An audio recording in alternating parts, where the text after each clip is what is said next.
first of all. Whatever it was, he's hit Conor in the eye with something. What I was angry about is because I don't believe everything that Eubank does is premeditated. Right? I agree with that. He didn't go into the kitchen this morning, get an egg out of the fridge, not tell anyone what he was going to do, and just turn up at the press conference. Just on that, I've just said, when that scumbag press conference happened, I said to him, tell me what you're going to say. I wasn't asking what he's going to do. He wouldn't tell me anything that he's going to say. Did I expect that? No. Should he have done it? No, probably not. But I don't think I don't think it was as bad as we first saw it. Eddie, do you think Conor's going to retaliate at the next press conference? Oh yeah, it's on site now. I mean, if anyone here sees Nigel Benn tonight, avoid him. Don't. Oh, you're done for. Don't approach Nigel Benn tonight, because this is what we've got to think about on Thursday. Now we've got to put provisions in place, because this is attack on site stuff. Conor's not going to sleep on this and then go, oh, it's okay now. Yeah, don't worry about it, Chris. As soon as he sees Eubank, he's going to attack him.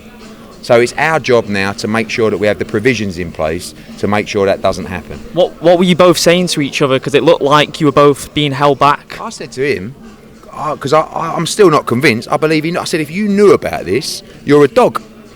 That's what I said. And he said, I didn't know anything about it. I have to take his word for that.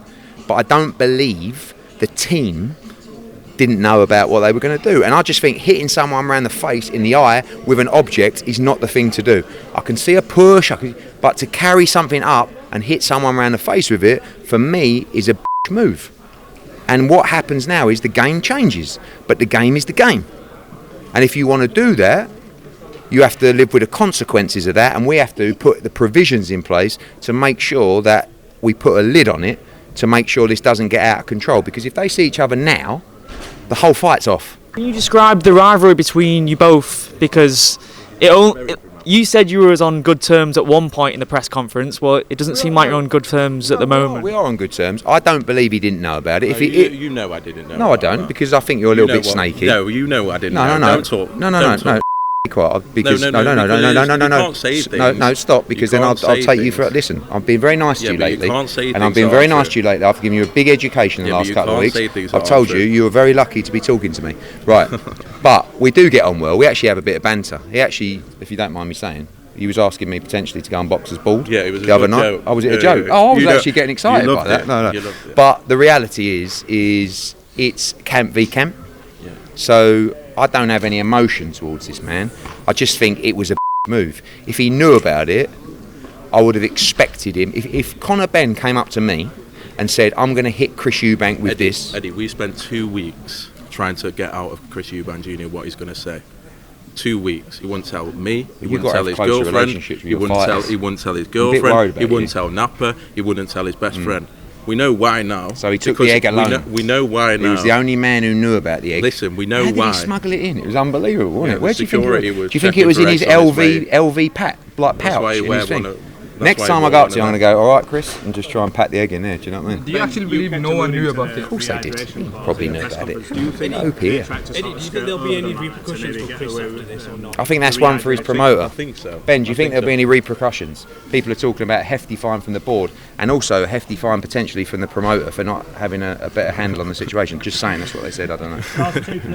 In terms of the rehydration cost, a lot was brought up in the press conference about it.